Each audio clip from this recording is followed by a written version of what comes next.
Hi friends, ஃபைனலாக பிரியாணி ஒரு வழியாக முடிஞ்சிடுச்சு. இப்போ பிரியாணி ஓப்பன் பண்ணியிருக்கிறாங்க. அப்பா செம்மையாக வந்திருக்கு ஃப்ரெண்ட்ஸ், நீங்களே பாருங்கள். நல்லா அப்பா வாசனை கம கம கமன்னு வீசுது. எவ்வளோ உதிரி உதிரியாக இருக்குது பாருங்கள் நம்ம தீனாபாய் வீட்டு பிரியாணி. செம்ம செம்ம ஒரு சம்பவம் பண்ணிட்டாரு நம்ம பிரியாணியை வச்சு.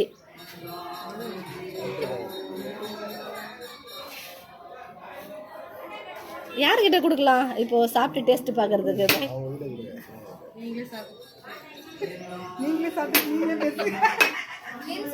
சூப்பர் பாய், பிரியாணினா இதுதான் பிரியாணி அப்படின்னு நிரூபிச்சிட்டீங்க. பாராட்டுறதுப்பா.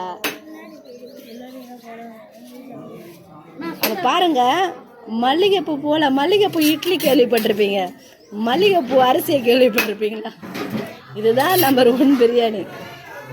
எவ்வளோ உதிரி உதிரியாக இருக்குது பாருங்க, நீங்களே பாருங்க. பூ போல இருக்கு, ஒன்னோட ஒன்று ஒட்டவே இல்லை அரிசி. இப்போ ஃபைனல் டச்சாக லாஸ்ட்டில் நெய்யை ஊற்றுறாங்க. நெய்யை ஊற்றுறாங்க பாருங்க.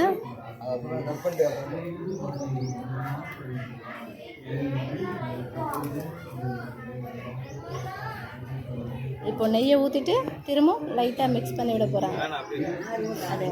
சரி, கட் பண்ணிடலாம்.